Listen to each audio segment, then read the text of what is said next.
Michael O'Sullivan will be hosting tonight. And they tell you to start off with a joke, so,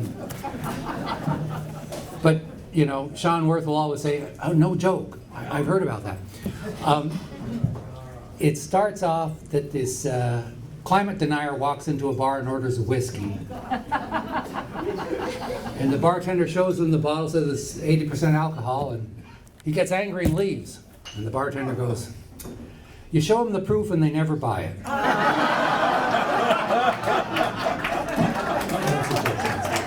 All right, so I got one.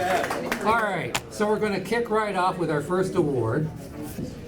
And to present the first award, we have, because he's so important apparently, we have Brandon Rose. He's the SMUD President of the Board of Directors, Ward 1. He's the current Executive Board Member of ECOS. He's the 2021 Environmentalist of the Year Award winner, and he influenced my son when he said that he was doing field work in the Feather River, and he said, I don't like field work. I want to work in an office. And my son goes, aha! And presenting it with him will be Susan Hooray, who is our new president of the Board of Directors of ECOS, and she has the enviable task of being a de facto member of all of our committees. So our heart goes out to him. So Brandon, Susan, you're on.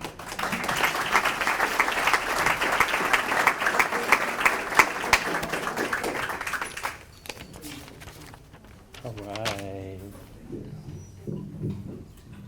Dare touch it. There we go.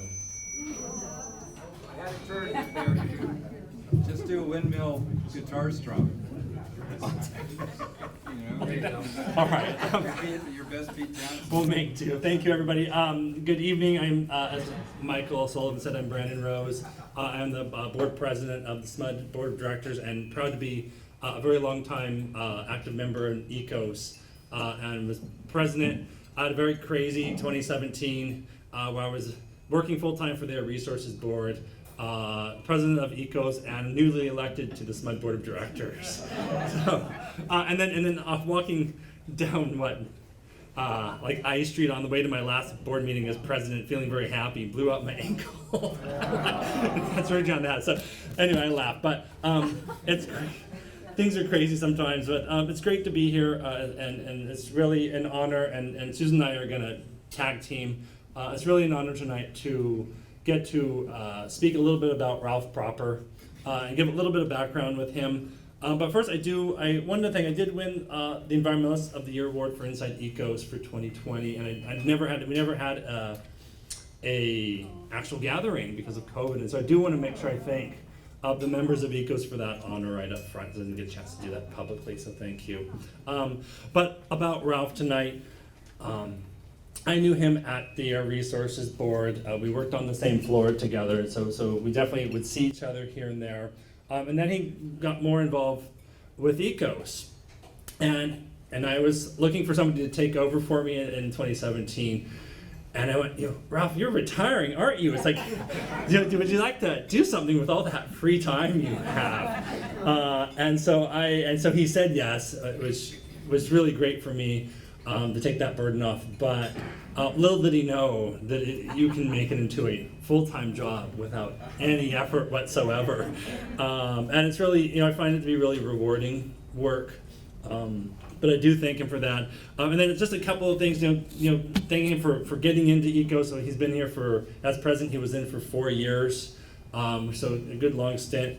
And working through COVID and helping us go online, as well as with our director of operations, Alex Reagan. I know it was a big change for the organizations. And then just some of the work, and Susan will talk a little bit more about this, but I do want to point out some of the great work that he really helped spearhead. The Capital City Freeway bridge expansion and the lawsuit against Caltrans and their refusal to actually analyze these projects properly, with the scientific sort of consensus and the literature consensus, they refused to do it. So some really great work there, and getting them to agree to A, settle and pay the lawsuit costs, but B, most importantly, is do proper analysis on these projects as required by law.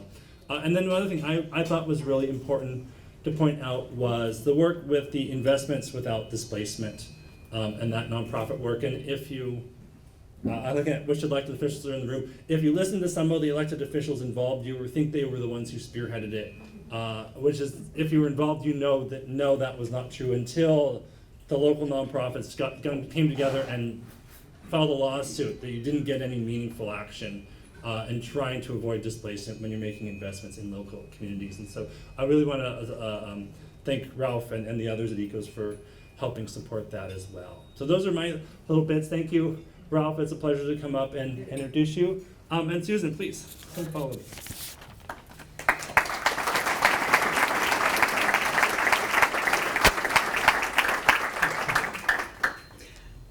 Hi, everybody. Glad you're here. So I want to build first on Brandon's remarks and mention a few of Ralph's accomplishments. In addition to being president for 4 years, Ralph is now currently the chair of the Climate Committee, and that deals with transportation, land use, green building, and environmental justice. He also serves on the Breathe board, Breathe California, and the board of the Green Incubator, a group that helps fledgling environmental nonprofits. Another noteworthy thing that Ralph did, he was very instrumental in the formation of SAC Moves. And that, of course, is a group for seamless transportation network, supportive land uses. And of course, while he was president, and now that he's the climate chair, he supports and collaborates with many. And one example that's really noteworthy is the work over 2 years' time with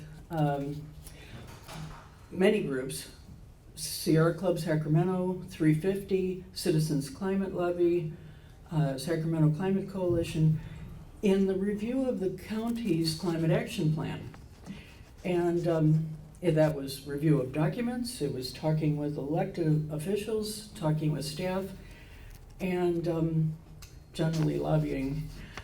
And then, of course, internal to ECOS, Ralph has been and still is really active on all the committees besides climate, including habitat, water, organizational development, and event planning.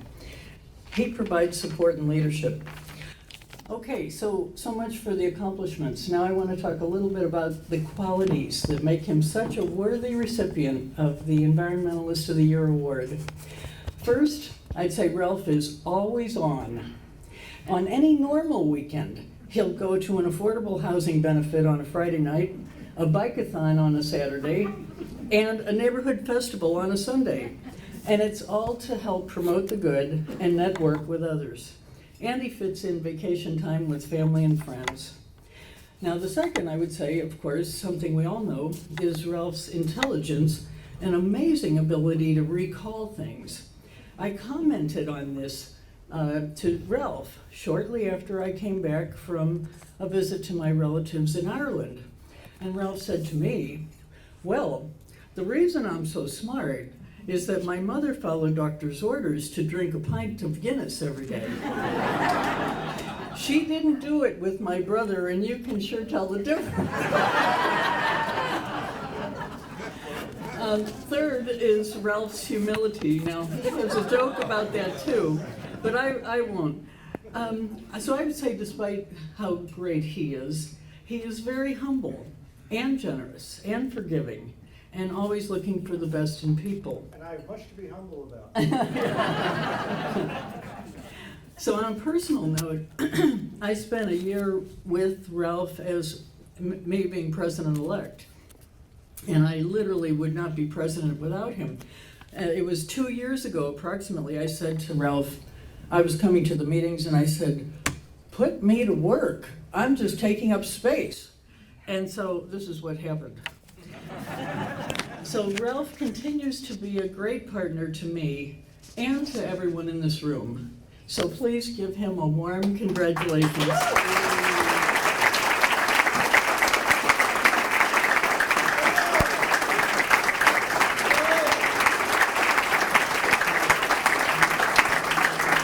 Wow.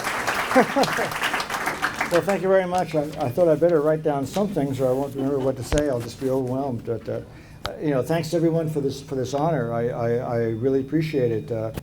When I was asked, as Brandon mentioned, 5 years ago, more than 5 years ago, about becoming ECO's president, I said, "Who, me? I'm not organized enough."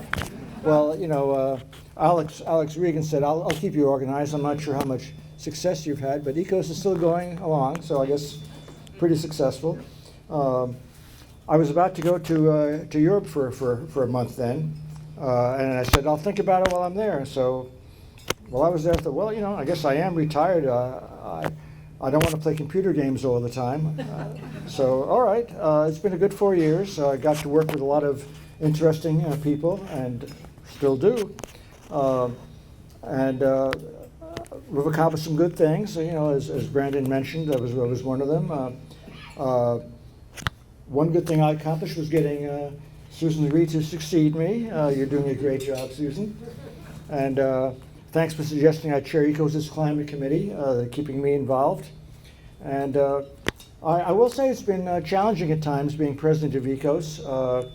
I warned Susan it's like herding cats. We have all these organizational members that feel so strongly about what they need to do, and we don't always agree, but we, in the end, hopefully realize that we're stronger if we work together. So I've been doing my best in that regard. And yes, the battles with Caltrans, it was nice that I was president of the Engineers Union section. I got to know what these jokers were like at Caltrans. But we did, as the settlement for the US 50 expansion, get the money to let RT double track the Folsom line. So they're going to have twice as much service on that line next year as a result of our lawsuit. And yeah. And just read the news today, oh boy. The Measure A is behind by over 9 points now. So, yeah. And that's everyone coming together to make that happen. We were vastly overspent, of course, a lot of lies. Don't you want to solve climate change? Come on, vote for Measure A. But anyway, it's been, we have a lot of more work to do. We'll try to get a better Measure A passed in a couple of years with SAC moves and all. I started thinking today, though, what was I going to say? And I just thought I would I was thinking about how I got here. My daughter Becca said that I have ADHD. Well, I'm just very curious. I get distracted easily, I guess. I just find so many things interesting. And I became a chemist, not because it's hard, like Becca's teacher said, but because I found it fun. And I found it easy, what can I say? But I found, working in the lab, I only liked it if I had coworkers that I enjoyed working with and chatting with. And I guess I became more of interested in working with people. At the time, I remember in the 1970s hearing about, I worked at UC Berkeley, hearing about the research on climate change that Exxon was publishing. And then all of a sudden they stopped publishing the research. And meanwhile, I was doing environmental research and wondering why people didn't pay attention to the results. So I went back and got a master's in environmental health, and that led to a job with the Coalition for Clean Air, which I loved. Loved telling the governmental agency board members, this is what you got to do. And sometimes I succeeded. So like at the time, I first spoke to the Air Resources Board, the board members, about the need to control the diesel exhaust. They didn't know there was any difference between that and any other exhaust. But anyway, I then decided to join the ARB, and we got to control diesel exhaust, and it looks like now that they're going to get rid of diesel altogether. So we can really get a lot of good things accomplished if we work together. So yeah, as soon as I came here, I started working with Breathe California, Lung Association then, the most productive and active chapter in the country, is what I was told when I was in LA, and it is true. Getting the tax on tobacco and not having smoking, it's such a big change. How much fewer smoking there is now. And the Toxics Alliance, Janice is here. Where did I see Janice? We work together on that. doing a lot of good things. We still are, a lot of challenges like with Aerojet still. They actually asked me back in the 90s if I wanted to become president of ECO. They said, you should do it before you have kids. Well, they didn't know that we were pregnant with Becca already, but so when she went away to college, then I said, all right, now it's time. And now I'm an empty nester when her sister and she went away. So anyway, reflecting back, yeah, the air is a lot cleaner now. It's not still not good, but climate change is a lot worse. But fortunately, a lot of people notice. And I just want to add on a personal note too. I was remembering what my parents said in 1988. We just had the commemoration of Kristallnacht, the start of the Holocaust in Germany. My parents spoke at Sac State on the 50th anniversary about their experiences then. And what I said at the time, I look back, we have to pay attention to what's going on around us because the worst can happen if we don't get involved. So we all have to get involved there. Although there are still Holocaust deniers, at least the only good thing about having all the wildfire smoke and other bad things from climate change is that there are fewer climate change deniers now. So anyway, I'm happy we're all here this evening, and I look forward to continuing to collaborate with all of you to make good things happen. And we can have a healthier environment for all of us, and not just for us, but for our kids and grandkids too. So we're all in this together. Thank you.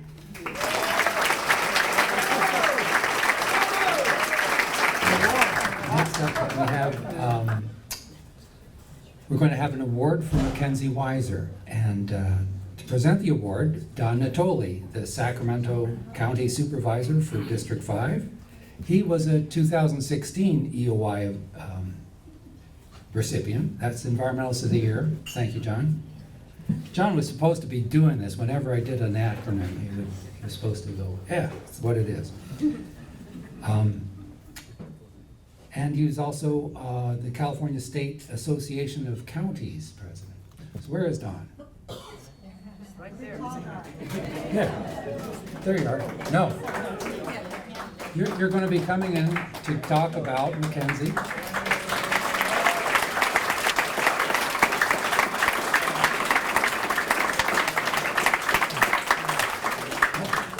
Well, thank you, Michael. I want to set the record straight. I'm not the president, never have been of the California State Association of Counties, but CSAC.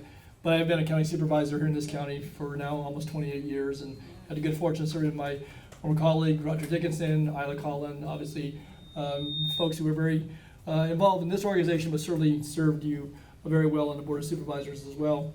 And it is really a delight this evening to be able to stand before all of you and certainly to acknowledge the good work. Congratulations to Ralph and to the other honorees, but to acknowledge Mackenzie Weiser.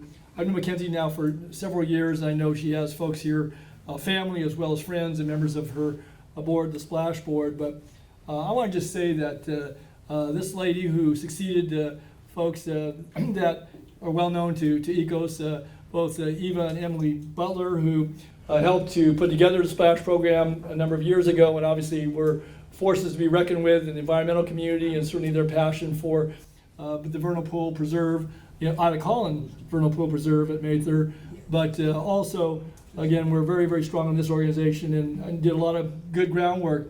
Mackenzie, though, has not missed a beat since she was selected by the Splash Board now, I think, 2.5 years ago? 3 years ago. Has really, I think, helped take that organization through the COVID years to greater heights. She, and again, if you don't know her, obviously she's worked in state service, has a long resume as relates to her work, and even though she's a young lady, has certainly spent her time working on issues such as climate. She served on the Elk Grove Planning Commission and obviously did a tremendous job there in serving her community, her home community. But her work with Splash, Sacramento Splash, has just been exemplary.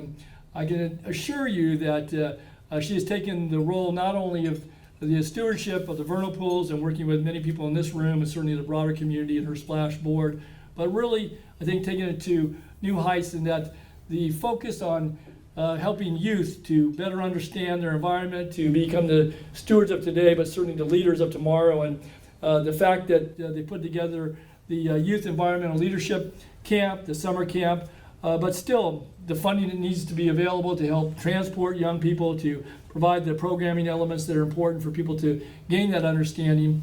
And I believe that that work, Mackenzie's work, her leadership, certainly of her board, under the direction of her board, will pay dividends for generations to come, because those are the folks who will succeed all of us in our respective roles, certainly in this community, as teachers, parents, elected leaders, environmentalists.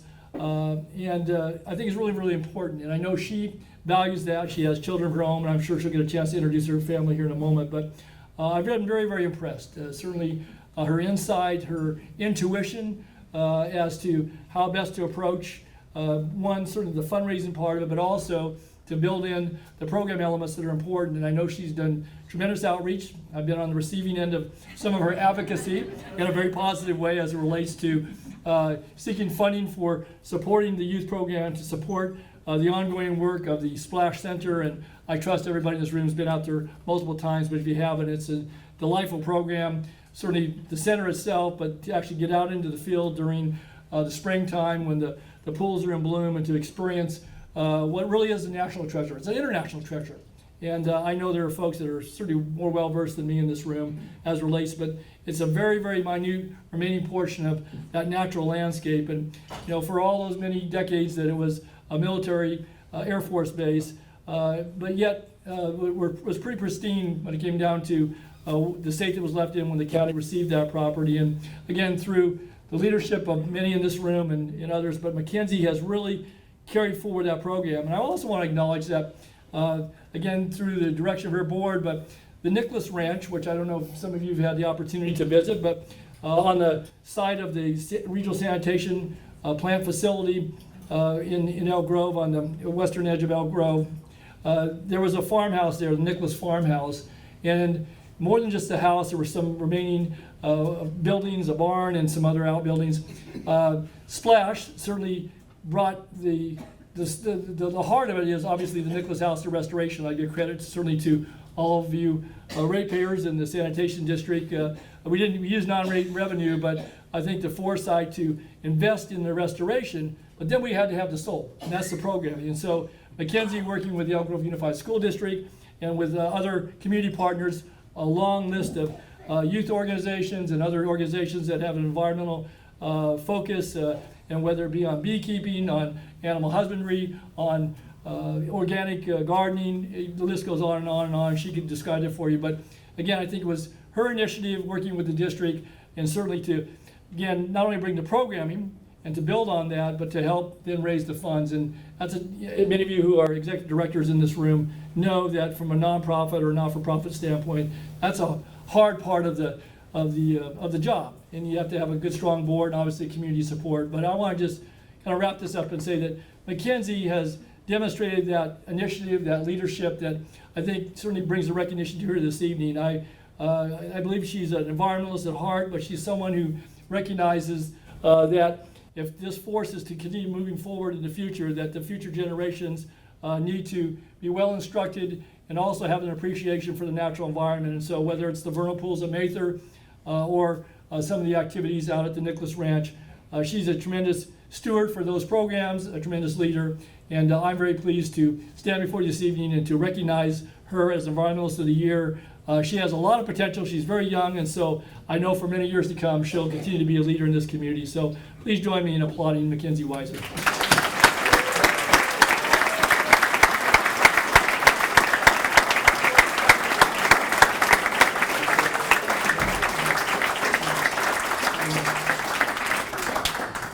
This is overwhelming, but thank you so much, Don, for the amazing introduction.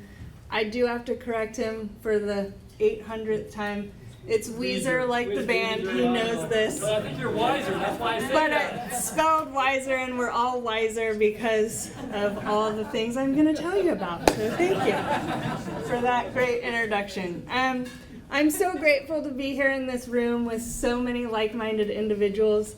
I know some of you at each and every table our paths have crossed in my many walks of life in the environmental space. Bear with me, it's very overwhelming. You're all so awe-inspiring to me, and I feel like a little bit of an imposter, but I'm gonna get through this.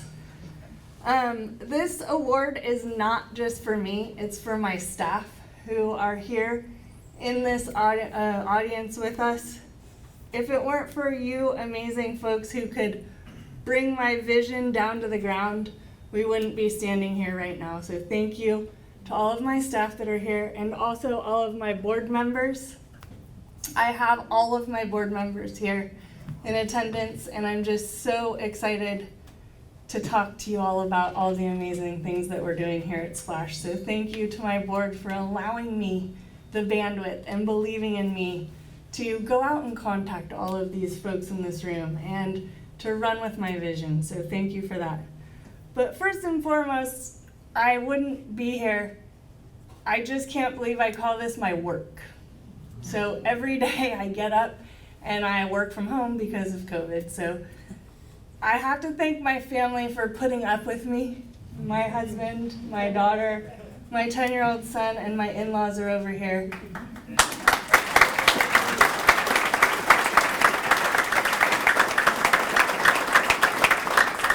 I would honestly be remiss if I didn't thank them because they put up with hearing about all of my crazy ideas and all of the things that I want to get done and accomplish. And most of that has to do with them. I do this for your kids, my kids, and all of our kids' kids. I believe we had a video. Ready to go. Okay, great. So I just want to show you a quick little video just to tee this up.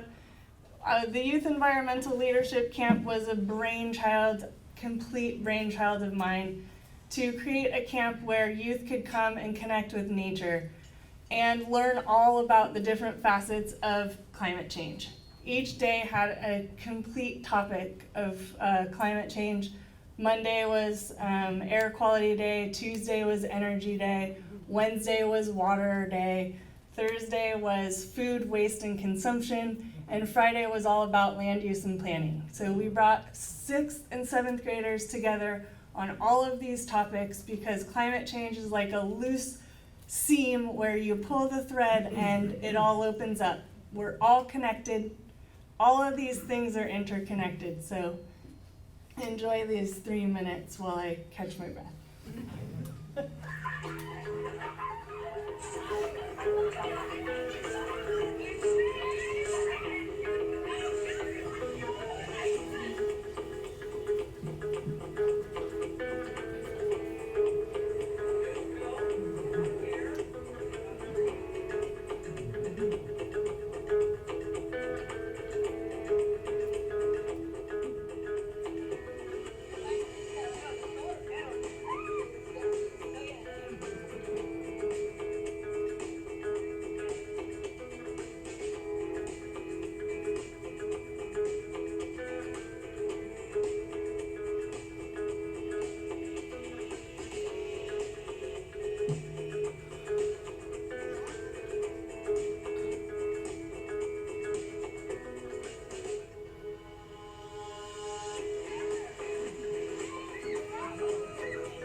you. So again, as you can see from that, or as you know, working in the environmental space, we are becoming a much more urbanized society and super connected to electronics and technology. And most kids don't even have the opportunity to take their feet off of concrete. In fact, we've heard from most of the kids out in our, it's gonna play again or something else is playing. I love the music. We hear from most of the kids out on our field trips that this is their first time or their first experience being out in nature and being able to explore out in a field. Which most fields, kids, when we all grew up, we used to be able to run around and play at ease. That just doesn't exist anymore. We also have a community where parents are working tirelessly and they don't have time on the weekends to get out and take their kids out into nature. So my vision eventually is that I can expand this camp. This was 30 kids over 3 weeks, but to be able to expand this camp, it costs the kids $0 to participate. I was able to fundraise enough money to pay for all of the kids and transportation for field trips to every single day. Some days we had 3 field trips at different locations to inspire these things. But many of you picked up the phone calls that I made and answered yes when I asked for your dollar. Many of you picked up the phone and helped me connect to the next person that could help me get that transportation dialed in, that could help me get that next sponsor. So thank you for that. And then also thank you to the many mentors that are in here. Not only is this a summer camp program, but it's a mentorship program. So currently those 30 kids are working with mentors who are volunteering their time to meet with these students about twice a month to help them do a project where they're giving back to their community. And so we've got mentors who are dedicating their time to work with incoming 6th and 7th graders to teach them project management and budgeting. They're writing me a grant proposal so that they can do their project. The goal is to inspire climate leadership into the future. You know, I made a trip out to Bushy Lake this weekend with my daughter who's studying environmental sciences, and I met Michelle Stevens, who won this award last year. And I took a picture with her and Moise, who's also here, the young environmental leadership, young leader from last year. I sent the picture to Ralph, and Ralph said, you know, we can all be environmentalists of the year. And that stuck with me all week, Ralph.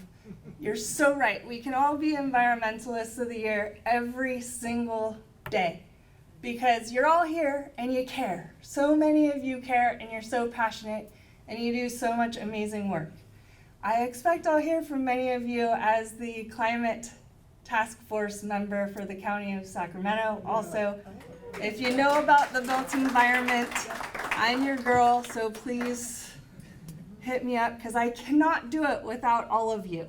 So it's gonna take all of us to mend the climate crisis. It's gonna take getting more kids out into nature, and it's gonna take all of us working together. And I'm an amazing company here tonight, so I'm just so honored. I wanna leave you with one last bit to ponder on. I've got a 10-year-old over here, Landon, who's gonna be graduating high school in 2031. I know it makes us all feel crazy old. But if it weren't for our next awardee, Chris Brown, and his amazing work on getting so many climate emergency declarations to move us to work towards getting to carbon neutral by 2030, my son would have a way worse chance off in climate situations. So let's just all keep working together, and thank you for this honor. It means a lot to me.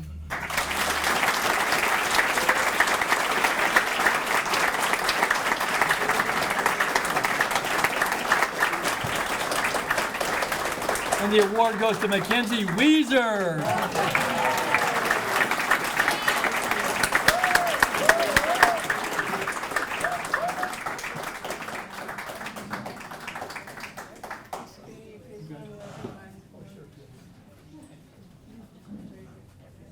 And it's Michael O'Sullivan. I know, please. All right. So next up, we're going to have a word from the president of the board of directors of ECOS, Susan Hooray, who will tell you what we've been up to.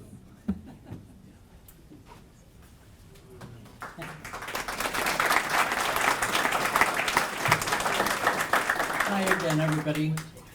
Okay, I'm just going to try to tell you briefly what ECOS and our partners have been up to and why.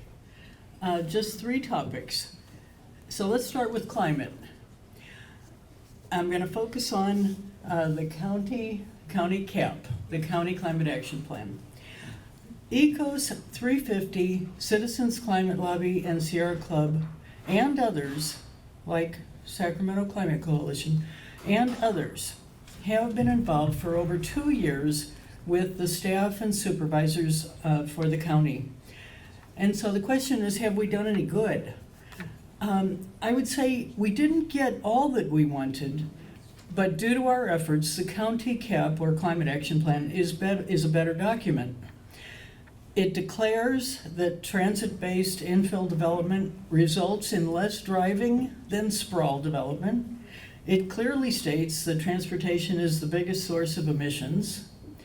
It recognizes carbon sequestration, or holding carbon in the ground or in plant life, is lost when green fields are torn up for new development.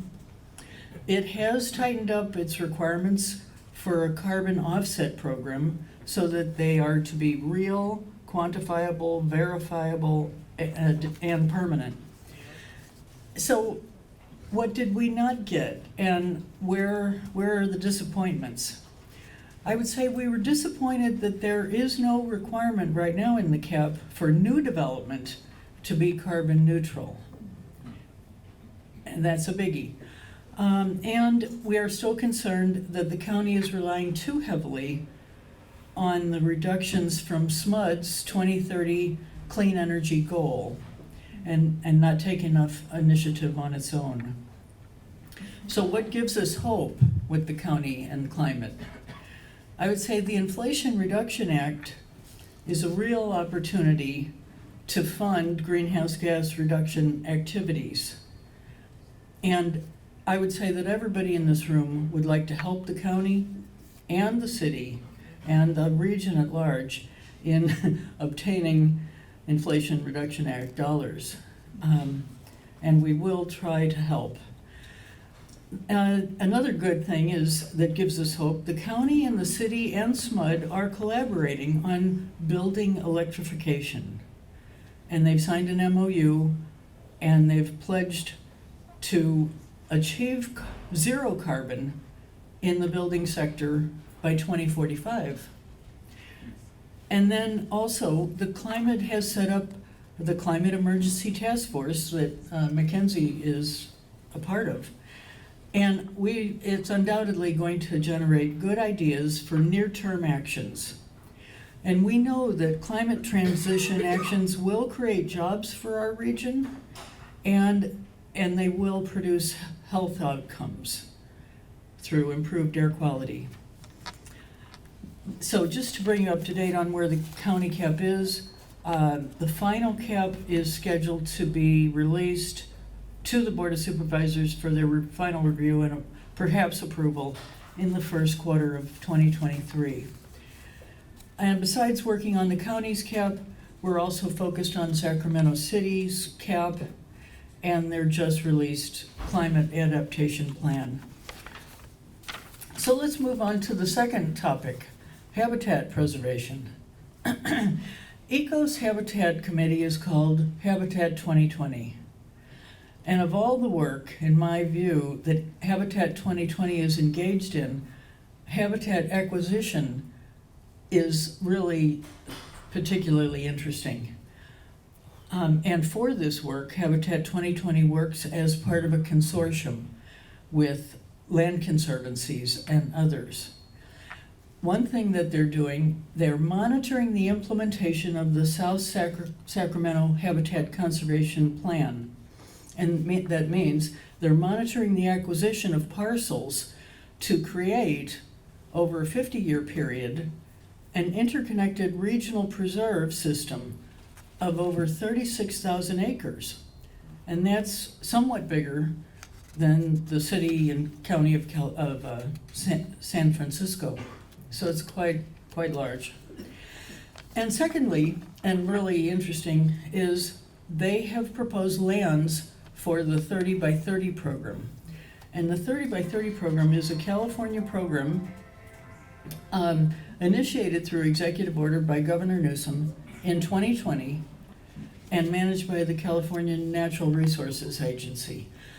And the purpose of 3030 is bold. It is to elevate the role of natural and working lands in the fight against climate change and for biodiversity, with the goal of conserving 30% of the lands in California and the coastal waters by 2030. It's amazing. So Habitat 2020 has proposed 4 areas from our region to be included in the 30 by 30 program, and the 4 are these. The eastern blue oak woodlands along Coyote Creek in eastern Sacramento County, land within the Stone Lakes National Wildlife Refuge south of Elk Grove, the Natomas Basin Habitat Conservation Plan area, and the Cassis parcel in Rancho Cordova.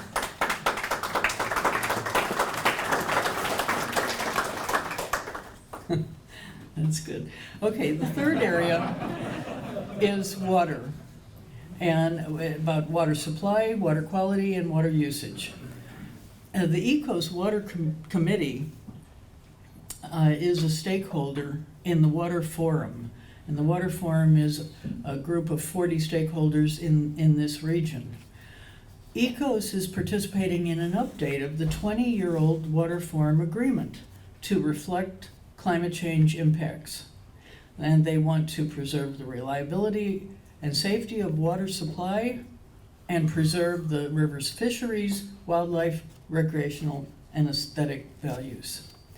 In addition, the ECOS Water Committee is working to build support for a number of initiatives, and here are 3. Regional approaches to groundwater and urban water management, the development of a regional water bank, and water use efficiency programs. So those are just brief descriptions of 3 areas of work. And I really must say thank you to all within ECOS and all of our good partners here and members to make it all possible.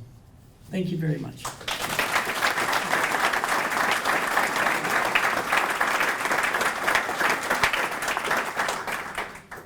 It's that time when we recognize the elected officials who are come to our event. And we've already met Don Natoli, Sacramento County Supervisor. He was also an Environmentalist of the Year in 2016. You've already met Brandon Rose, the SMUD Board of Directors President. He is a 2019 EOI.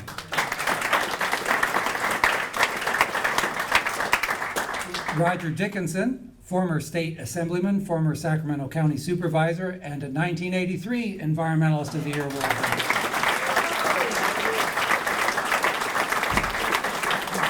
Steve Cohn, City of Sacramento council member, and a 2011 Environmentalist of the Year award winner. And Earl Withacombe, former Sierra County Board Supervisor and a 1997 Environmentalist of the Year award winner.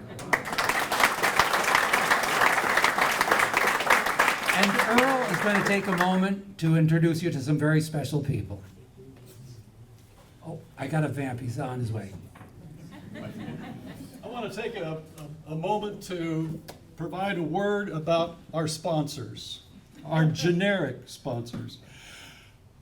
ECOS depends significantly on the donations and contributions of folks like you. We get very little money from any other source. So every contribution we receive is valued. I'm the treasurer, have been since 2015, and I look at all these records of donations that come in from organizations, organizational members, but many, many individuals like you. And I want to take this moment to recognize two special donors tonight. And I'm going to ask that Ben and Elizabeth Toon please join me up here at the podium.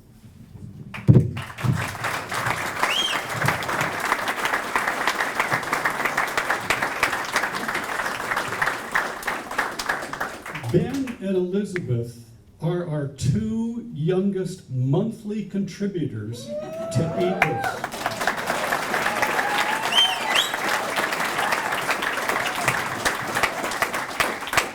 Ben, how old are you? I am 12. And Elizabeth? I am 10. Every month, they donate a portion of their allowance to ECOS. Ben, what led you to support our organization? Recently, so near our home, there are some vernal pools that appear every winter. They're very beautiful, and every year we get frogs, crickets, lots of water, grass, and other wildflowers. And each year I've also been noticing them getting considerably smaller and less wildlife. So it motivates me more each year to contribute to climate change. Thank you. Ben? And Elizabeth, thank you immensely for your generosity. We really appreciate everything you do. And thank you to all of you who support our organization. Thanks.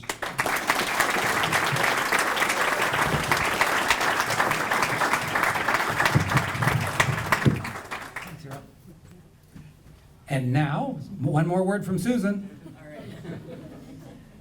Thanks. We would like to honor Alex Regan tonight, our staff person. Alex.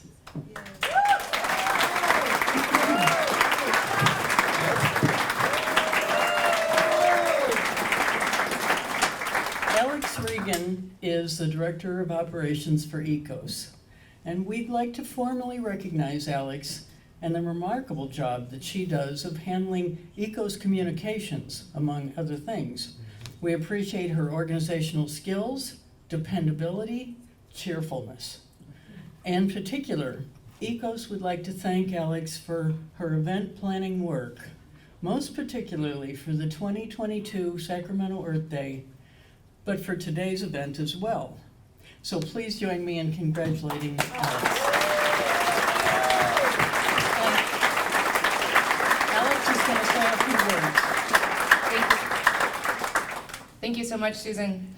I'm Alex Regan, Director of Operations for ECOS, and I'm up here to thank our volunteers who made tonight possible, whether they were in the planning meetings or came tonight early to make sure that we had everything taken care of and set up. Their names are Ted Rao, Bruce Foreman, Sean Worth, Jane Wall, Michael O'Sullivan, Anushka Kalyan, her mom Ranjani Kalyan, Christiana Finnegan, Earl Withicombe, Lynette Shumway, David Bruglia, Quincy Stivers, Steve Schwiegert, and Don Whitney. Thank you all for making this possible.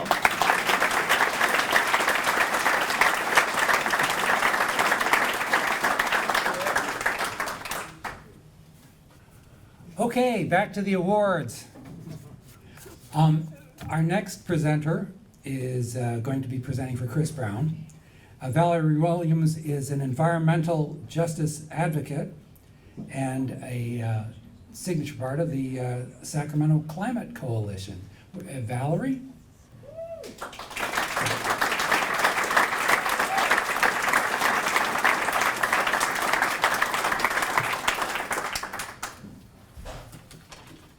Okay, no feedback. All right, thank you.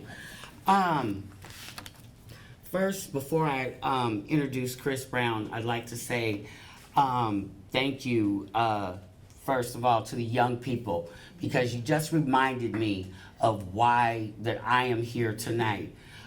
Chris has heard me talk a lot about my grandchildren, 2 grandsons and a granddaughter. But this is why I got really involved with climate work. 2 of my grandchildren, when they were younger, suffered for some respiratory conditions, and living in South Sacramento, where the air is not all so great, really got me involved. So again, just good evening. I'm honored to present Chris Brown with this award this evening. I met Chris back in 2015, and let me back up. I have five, at the time, I had some young people, college students, high school students. I have 5 daughters. And so I think one of them picked up my phone one time and Chris was calling me and they see Chris Brown. And so in their eyes, they're thinking, I know the R&B singer. So anything but if you've seen him dance at one of our events, at the end, if somebody's playing some Zydeco music, there you go. But anyway, I met him in 2015 while I was doing an internship with Soul Collective Activist School. And at the time, Chris was working with a variety of social justice groups, educating and organizing the community to rally against the oil trains that were proposed to come through the community, through Sacramento. Well, they did it.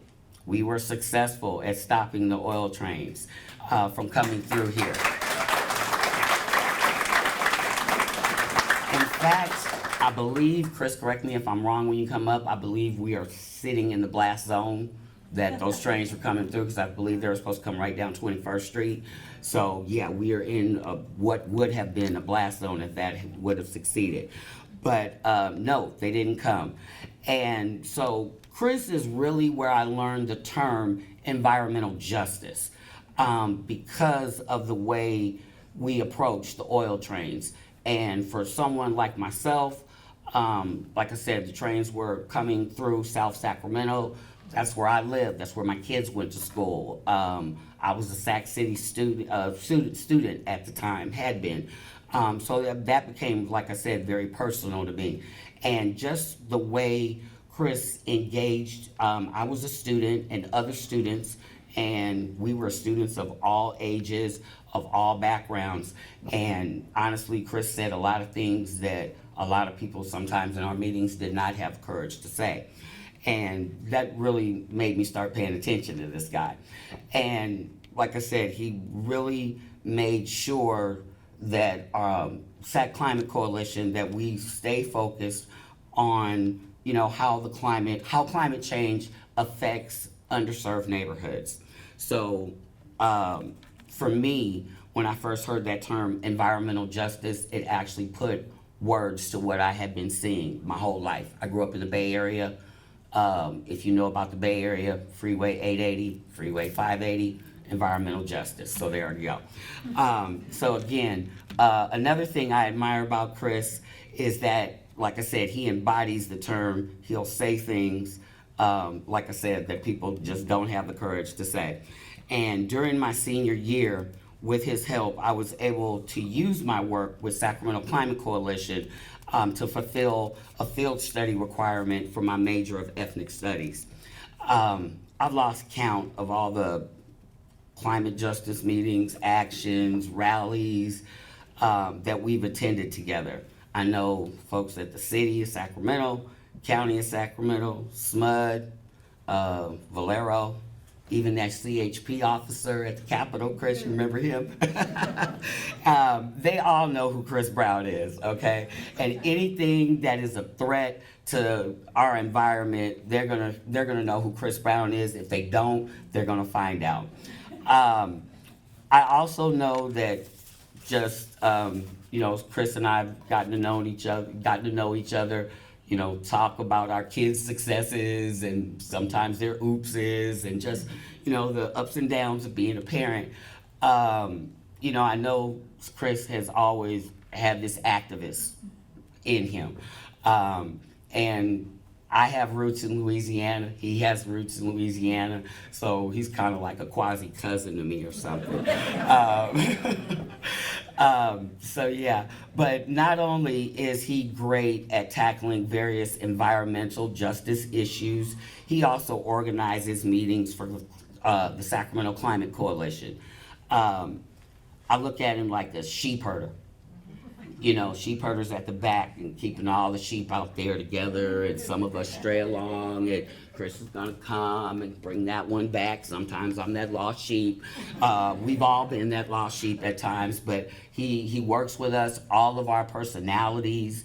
All of us always have something to say, and he keeps our meetings on track, on time, and we all just have a good time.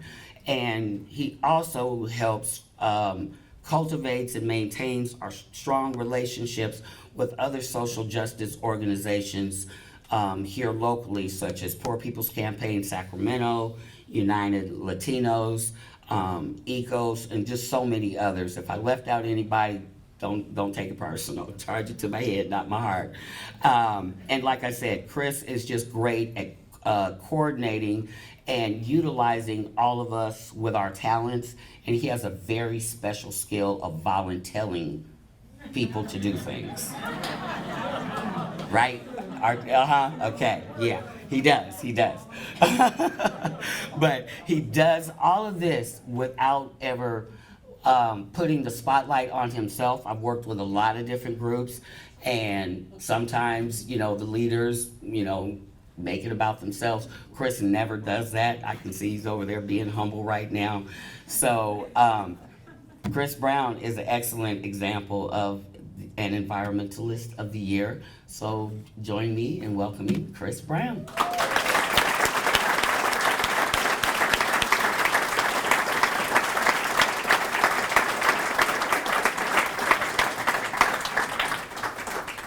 Thanks, cuz. So, feedback has been solved. This is a big step towards solving climate change. At any rate, I really appreciate the award from ECOS and the recognition, but I, like Mackenzie, don't consider it really an award for myself. I am an organizer, and so I want to acknowledge some of the people who really have been at the core. I know a lot of you in this room wrote emails, made phone calls, and I'm not trying to diminish anybody's contribution to the 3 climate emergency declarations we have here. But here are some of the people that have been in the trenches. Inga Olson helped write the initial draft. Please stand, Inga, so people can see it. Of the proposed county climate emergency declaration with Ruth Rouvier, who's not here with us tonight.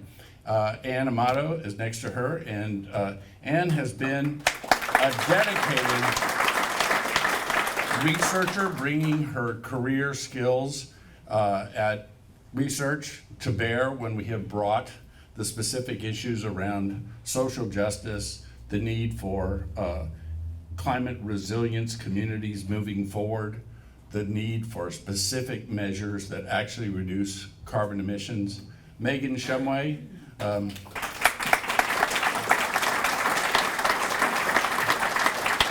Megan Shumway is our EV and solar activist, and she is the master networker. I think a lot of you probably have met Megan in various groups around town because she keeps the pulse of all sorts of climate and environmental stuff that's going on in this community. And Annabelle Crouch, who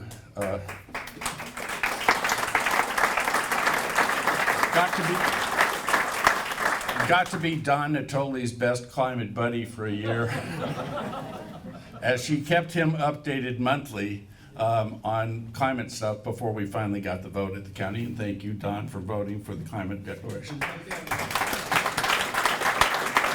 There's a few other people, Valerie, of course. And by the way, I am the OG Chris Brown. There are no older Chris Browns than me. Vincent Valdez, who many of you probably have known, was the guy who first actually raised the idea that we should campaign on the climate emergency declaration here in this region. Many of you know Supriya Patel. She has been a key leader in the coalition, and most of the real success that we've had has been people like Mackenzie bringing high school students and others bringing the youth into the lobbying effort. We get to teach them a little bit about how the system works, but they are really the most persuasive advocates that we have in this community and on this issue. I also wanted to acknowledge that during this campaign, we grew from about 16 groups in the coalition to more than 35. So This is an issue that really resonates with people. And we have to remember that no great change in policy happens without the involvement of the community. To overcome inertia in a system, we must raise our voices to demand that a system which is broken be dismantled and something functional raised in its place. And when I say raised in unison, I do not mean uniformity. Like a symphony, we need the rhythm, we need the harmony, we need the melody. Each has its place. The special genius of the climate emergency campaign is twofold. It recognizes what we know of physics, that by the time catastrophes are happening daily and the whole world is desiring, needing, begging for the changes that must be made, it will be too late to stop the unraveling of the ecological processes that we depend on.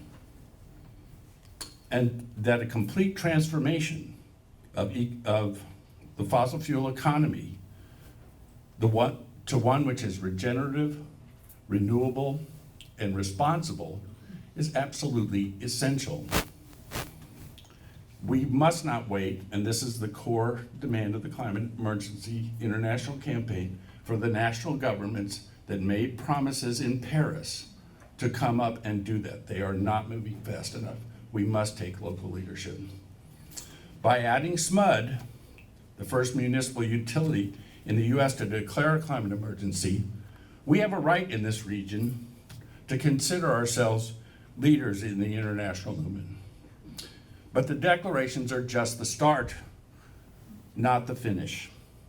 We must keep the pressure on to achieve negative net carbon, which, because of the ongoing increases in emissions, is the only way we'll get ourselves out of this mess. We need to resist the call for half measures, small steps, and recognize that discomfort is coming to us all. It is far better to accept the world we live in, and in sorrow or in rage, to demand that everything that can be done to stop climate change is.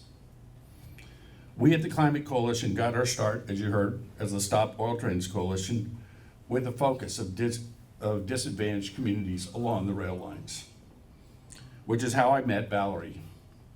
This work to raise up the needs of our community, of those who the economic system leaves behind, remains at the center of the work of the coalition. It is essential that environmental activists recognize and fight against the system that places power plants and industrial parks in low-income system communities and leaves people without the resources to escape the worst of extreme heat. Those who are already suffering from climate change know it in their bones.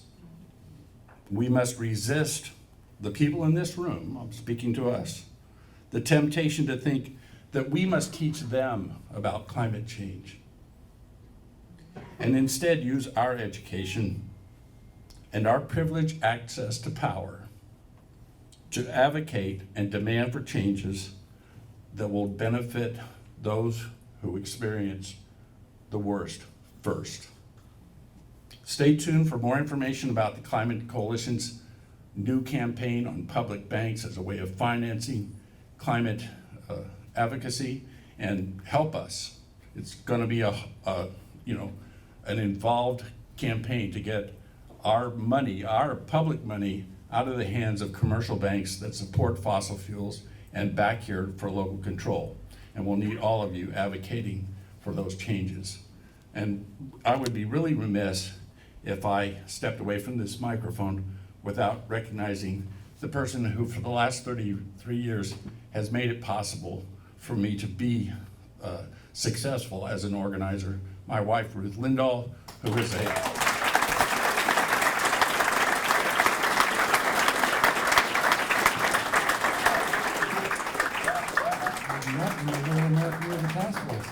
years and years ago. She's the president of the Green Incubator. She's a 2005 Environmentalist of the Year award winner. She's a volunteer outreach coordinator for SARA, which John? Save the American River Association, thank you. She's active in the California Native Plant Society. She's a leader of the American River Coalition and Habitat 2020. So could you please give a warm welcome for Betsy Weiland.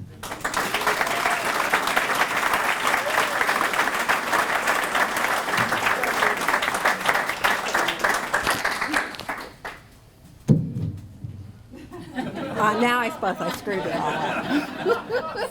Thank you, Betsy.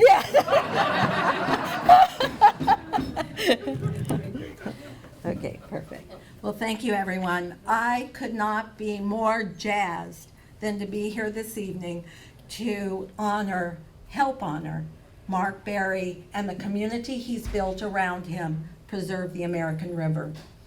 As a board member of Save the American River Association, Sarah, it is not more affirming or inspiring when individuals in a community rise up, leave their everyday lives, and say, something is more important than what I have to do today, and what I have to do tomorrow, and the next day, and the next day after that, and maybe the next year.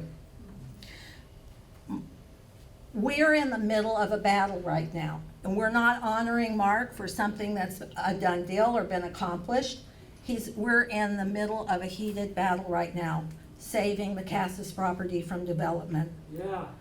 42 acres of land, upper terrace, lower terrace, about 20 acres of the lower terrace abuts the American River Parkway.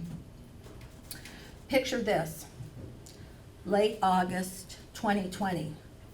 You get a notice, some people get a notice anyway, that there's a proposal to develop that property, that 42 acres, massing homes on the lower terrace, about 75 to 100 homes, 24 of them McMansion type homes along the edge of the bluff, destroying a beautiful open space, historic in nature, a walnut orchard.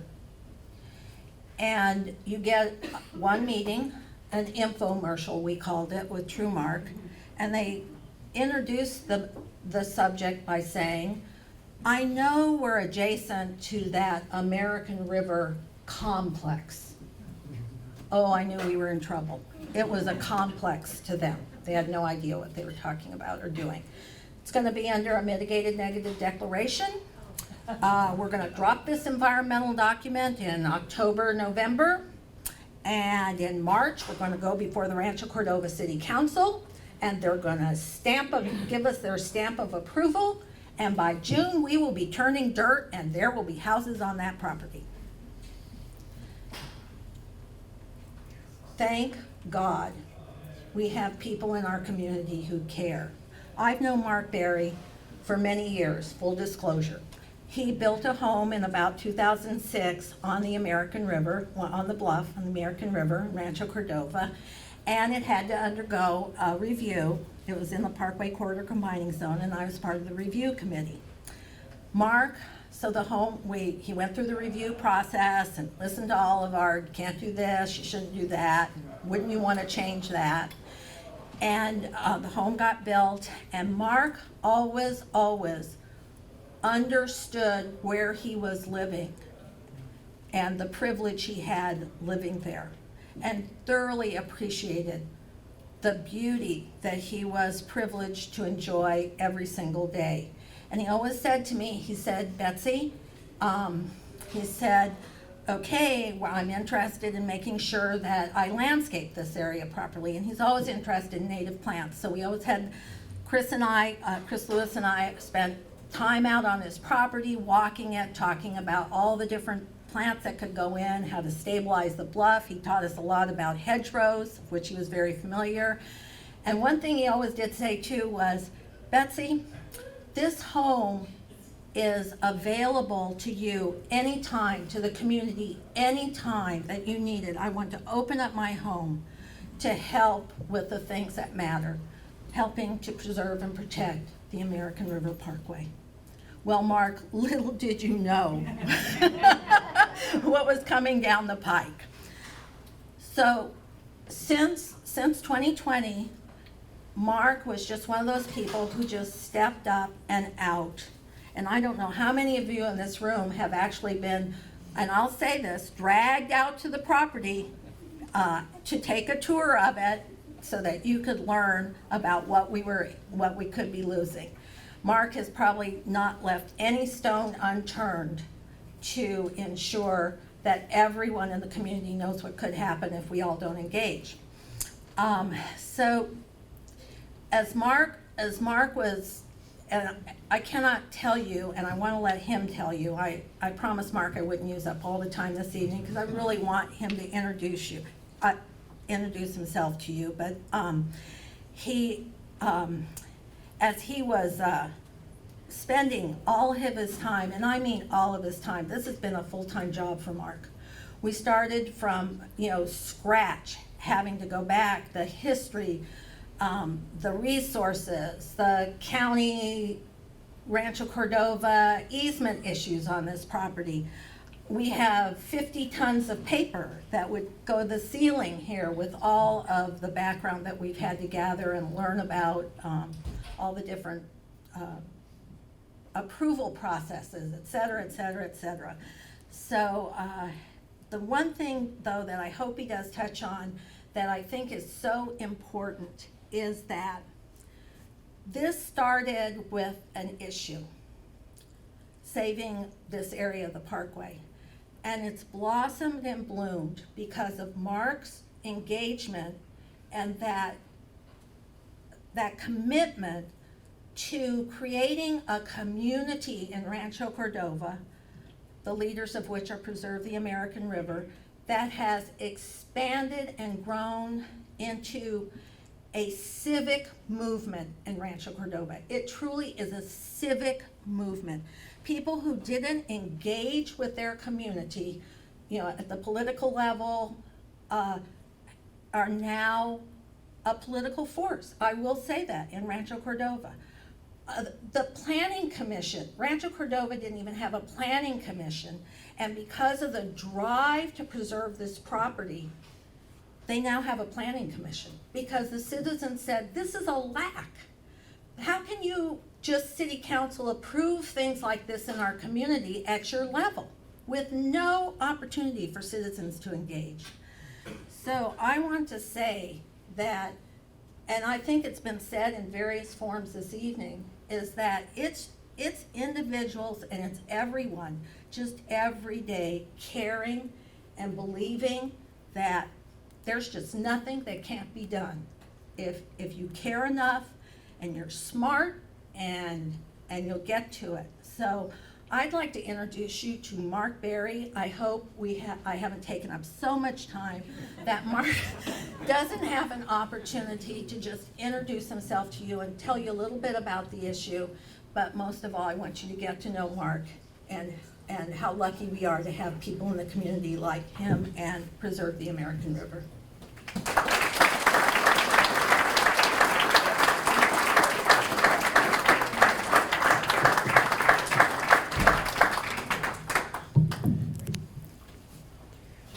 Hello. Well, thank you, Betsy. I've been calling Betsy my Parkway pal for a couple decades now. I really have to say, with a lot of appreciation and gratitude, I'm here, and in a way, so many of you have done so much more than I have.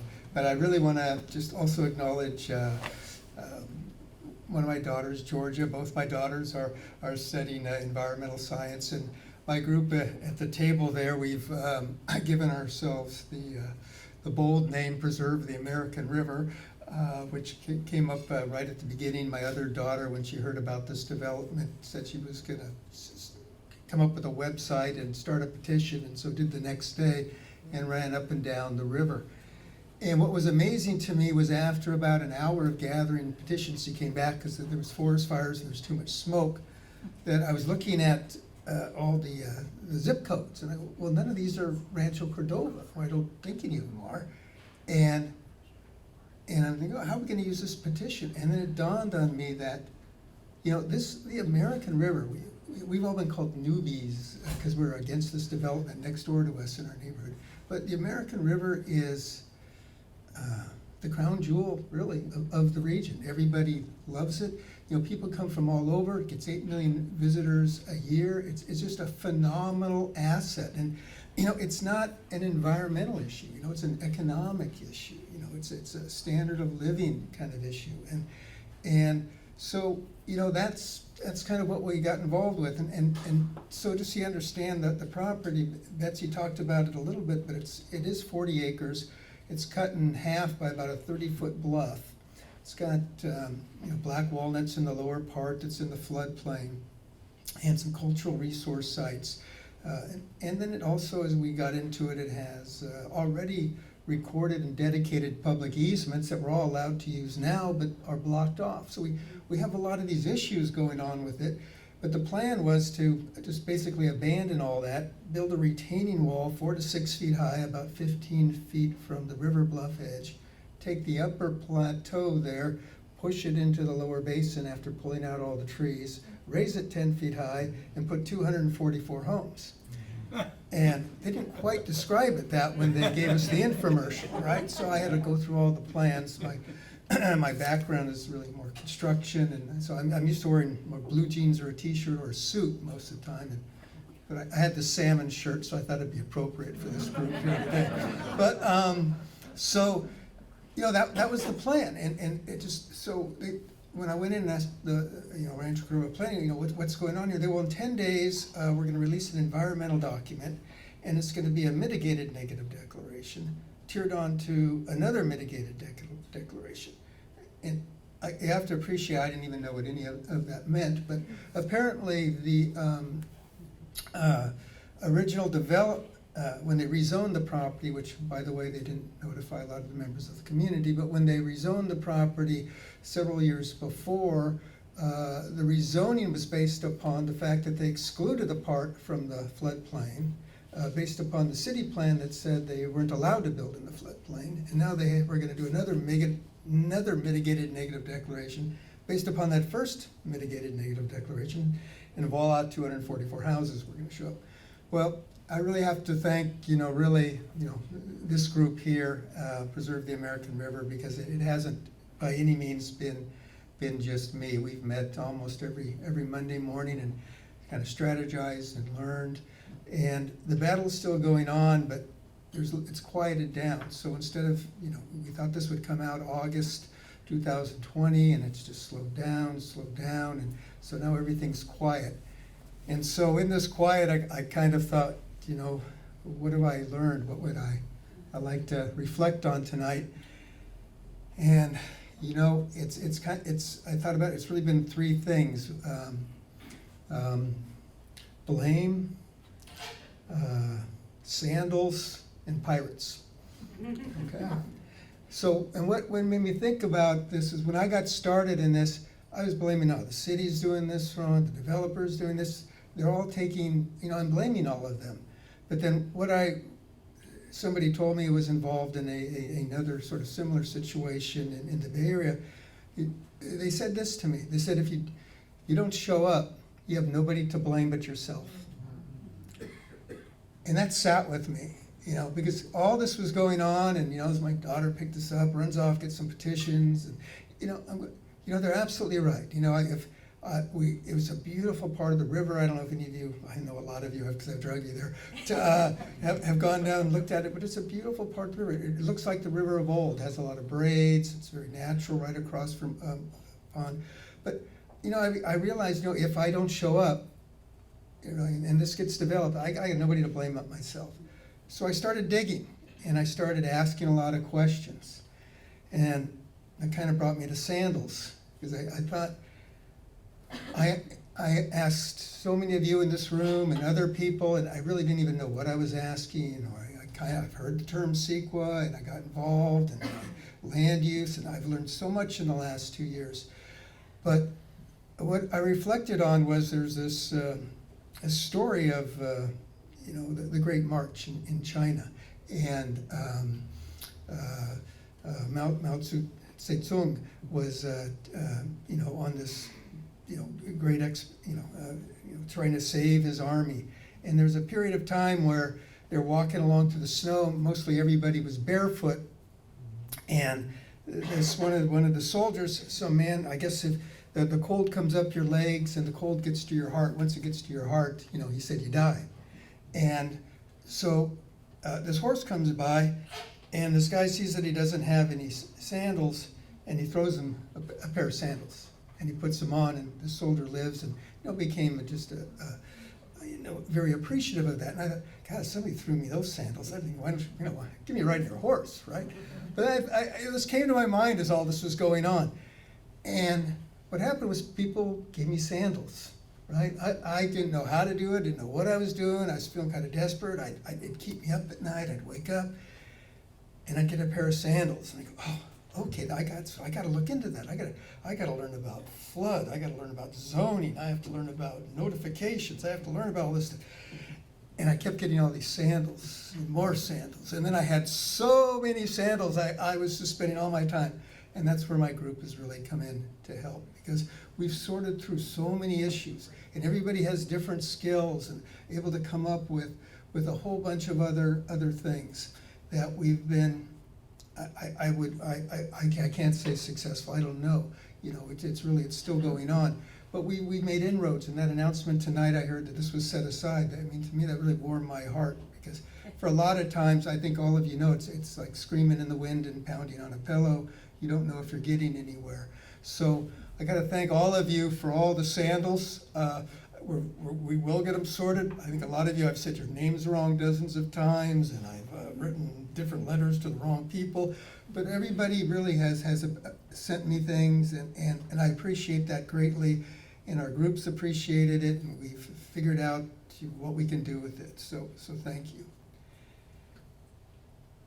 And sort of my last lesson I kind of bring back from, maybe, being in the trenches, if you will, is, pirates, or really more the Pirates Code. Right? You guys remember the scene from Pirates of the Caribbean, and they talk about the Pirates Code. And the guy says, well, there's a point where, the Pirates Code's really not a code, it's really just guidelines, right? And I think that's what I feel like is going on. We have these recorded easements that were granted in 1973 that basically bisects the property, would totally change the character of the development. They're already recorded existing public rights of access. And what happened? Why aren't we? We've been trying to. So we've been fighting to get those open. That's kind of one of our big pushes. So there's this thing that the city general plan says you can't build within a floodplain. Well, okay, well that makes a lot of sense. And then they rezoned it because you couldn't build within a floodplain. But why are we still building? Why is this even happening?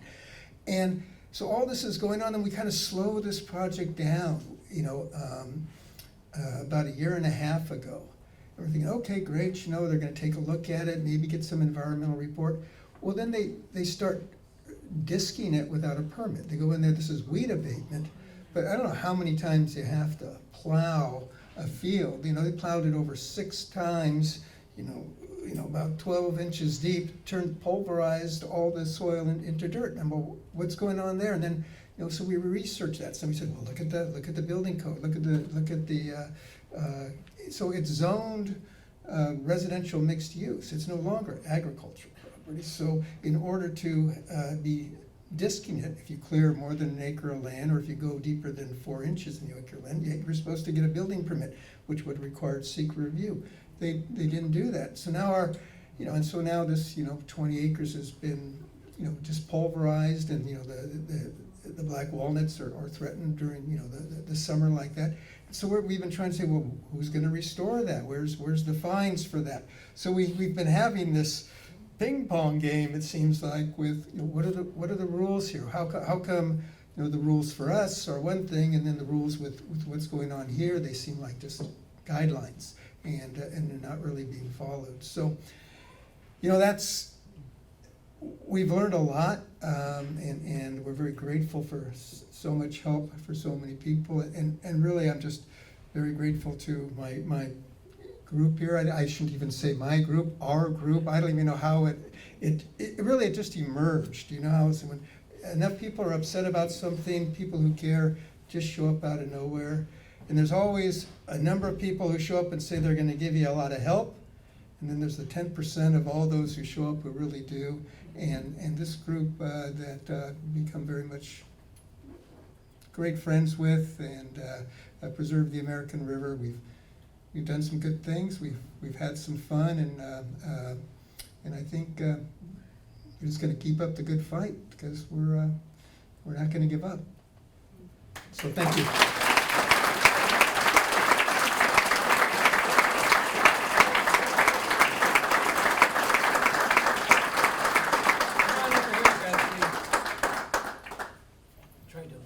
Tried to grab you before. Oh. Photographer's over here. Oh, okay.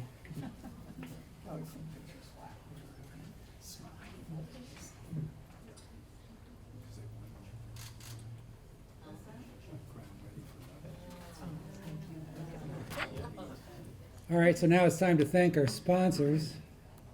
Oh, good, they're not bolting for the door. You can go by, sure. Okay, well, first of all, I want to thank Moniz Family Wines for providing us with some wine tonight.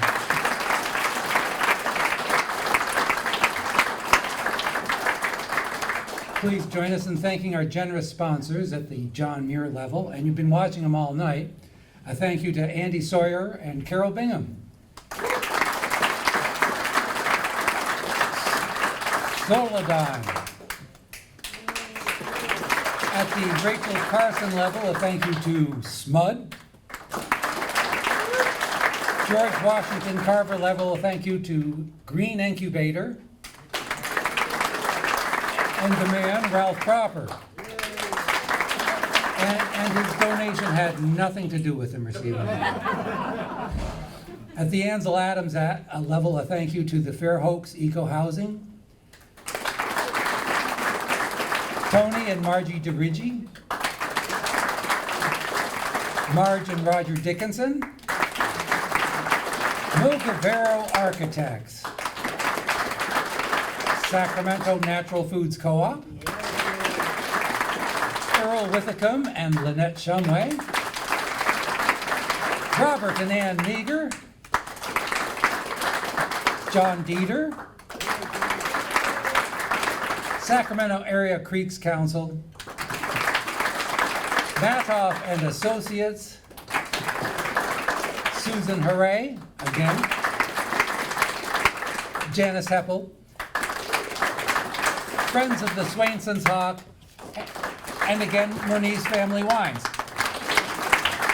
We'd also like to thank all of our sponsors. Their contributions allow us to continue our environmental work and to give support to our organization. And they also help with us to continue our tradition of recognizing and honoring our Environmentalists of the Year. Thank you.